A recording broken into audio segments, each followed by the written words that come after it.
If you were paying attention during the title sequence, you will note that we are in rough, tough, difficult, mountainous terrain this week. Note that. Now, look at this. It's a Ting mound. It's a moot mound, basically, a meeting place for the local inhabitants in the 8th and 9th century, Viking settlers. They would meet here, and then at that stone over there, I suspect that the sort of chief, the elder, addressed them. And note next to the Ting mound, a farmhouse that itself probably goes back to the 15 or 1600s. There used to be a National Trust information board here, but as you can see, it appears to have been vandalised away. But fortunately, I don't need that. I do my research. But what brought these Scandinavians, these Norsemen, these Danes, to such a difficult, mountainous and remote location? Some people think that the Viking settlers were brought here via this, the Roman road that ran from the Roman fort at Ambleside, over Wrynose Pass, over Hardknot Pass to the fort at Hardknot, and then eventually out to the Roman harbour at Ravensglass. And perhaps it might be a good idea to concentrate. Remember that, the idea of this route that goes out to the coast. But then some other people say, and I'm beginning to sound a little bit like Adam Curtis, heaven forbid, what about that? If you look over there, that's now called Castle Howe these days, and it is known to be a nucleated Iron Age hill fort, but it was very probably inhabited in the Neolithic. And why did it take so many takes for me to not call it a Ting mound rather than a Ting mound? Is that some sort of bizarre, macabre sort of Little Britain race memory? Ting mound. To put this all into context then, we've got the Ting mound over there, the speaker's sort of stone, and then over here we've got Castle Howe, our nucleated Iron Age hill fort, whatever that means, probably going back to the Neolithic. The wall line that you can see there is the lane, which is probably still following the course of the Roman road. And then of course we also have that old 1500s, 1600s farmhouse over there. Talk about continuity. The Ting mound, the Ting mound now lives in a special National Trust compound, and then this is the likely course of the Roman road. Now I've been troubled for quite a while by the experts' assertion that this hill fort was largely defensive. As we walk up this side, on the Ting mound side, on the Roman road, we can see it's pretty craggy, very defendable in fact, but also not very big. It's really when we get to this side that we start to see a bit of a platform where they have found the bases of some huts. So I think the inhabitants were living more on these lower slopes as opposed to up there on those rocks. That of course would be a bit difficult and a bit ridiculous. That probably shows the sort of lower platform on this side beneath the crags. I think that gives quite a good sort of perspective of the likely hut platform. With the Roman road there in the right hand side of the shot, it's interesting, isn't it, how often the Roman road constructors sort of just passed by, just skirted by long established settlements. Well, I think it's interesting. A charming little hill fort, I'm sure you will agree, but little is the operative word. I think this place is too small for its primary function to have been defensive. Clearly it could be defended if it needed to be, but I don't think that's what it's about. People were living here, they were doing something else here, and to move forward our narrative, we need to go over to me, over there at the coal between this valley, which is Little Langdale, and the next valley over there. So over to me. Is that the coal? Is that the coal? No, it's not coal, it's me. Here I am at the coal that separates Little Langdale from Great Langdale. And for those of you of a southern persuasion, a coal is a sort of saddle between higher mountains. And we've come up here to point out these mountains on the other side of the Great Langdale Valley, the conical one that you can see to the left. We've put some sort of pointer to help you. That's the Pike o' Stickle. Now, the scree runs up there on the Pike of Stickle and Harrison Stickle further down Great Langdale that way, and even Scarfell Pike over there, have been found to have been the base of an industrial production of axes in the Neolithic, 4000 BC. They were producing what they call rough outs and flakes. There's loads of them up there. These were then to later be fashioned into axes. Now this is where it gets interesting, and YouTube will probably choose this as an opportune moment to put an ad in about ladies' sanitary products or something like that.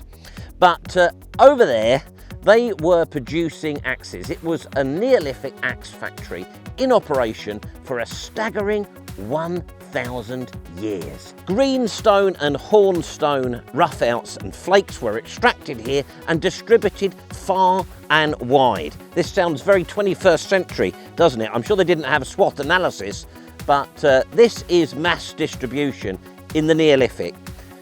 Over through there, through the mountains that way, one of the production sites has been found on the western coast of Cumbria. Now here's the biggie, the jaw dropper if you will. They have found the Langdale axes across the length and breadth of Great Britain, even in Ireland. They were exporting these 6,000 years ago across the seas.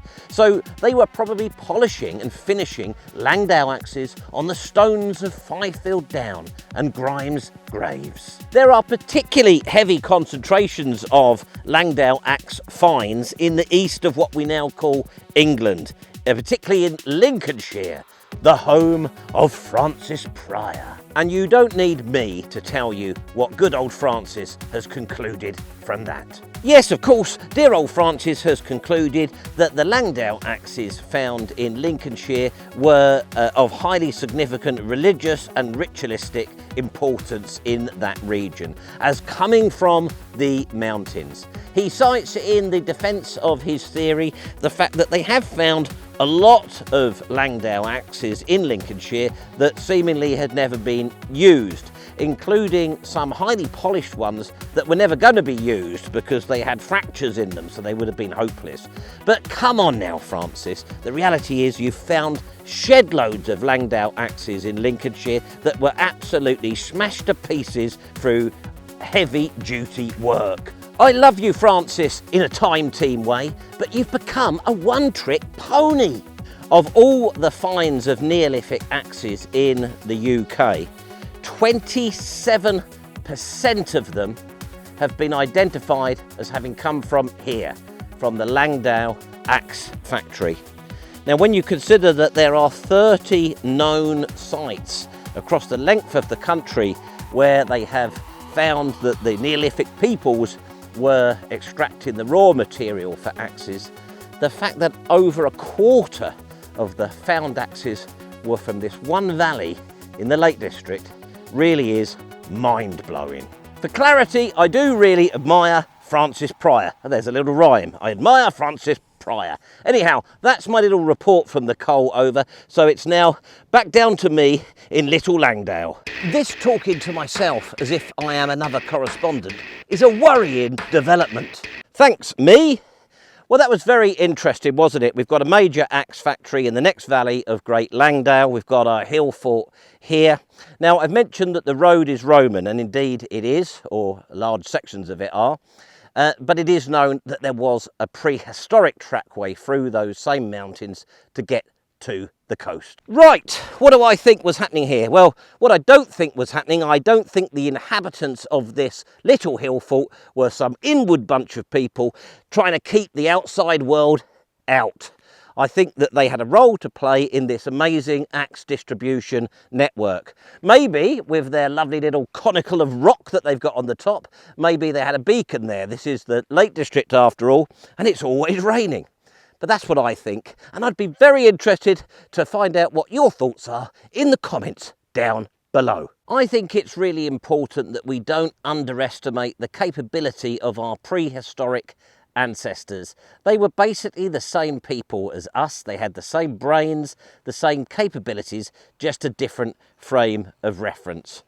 And never mind about francispryor. I think this video may have turned into another Phil Harding sort of sweaty hat type escapade.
Well, I've made it to the top and I've filmed this bit about 5 times now. I'm obviously getting tired.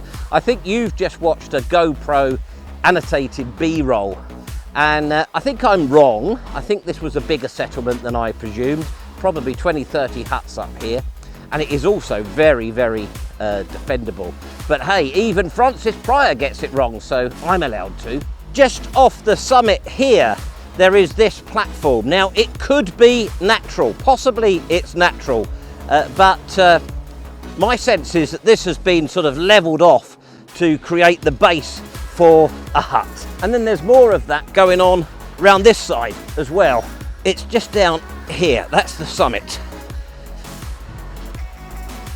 Now just look at this and tell me that that doesn't look man-made.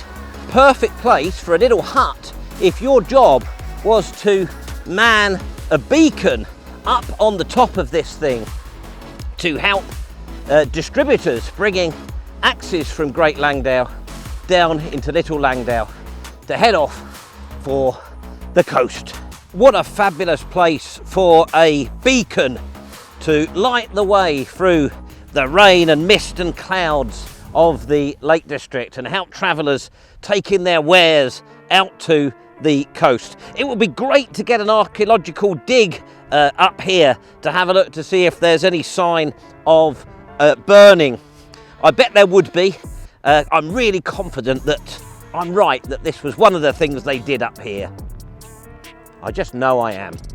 And if you look down there into the valley from the top of Castle Howe, you'll see what look very much to me like a whole series of hut circles.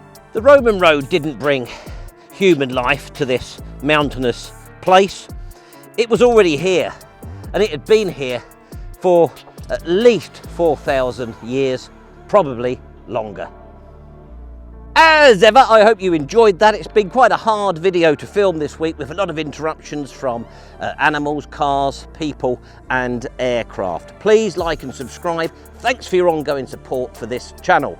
And I'm going to ask them to put some sort of overlay over my face to show you what these amazing axes look like when they were polished up and finished. At the end of the production line, so to speak.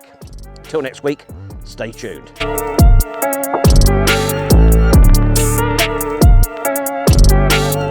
Put it on now.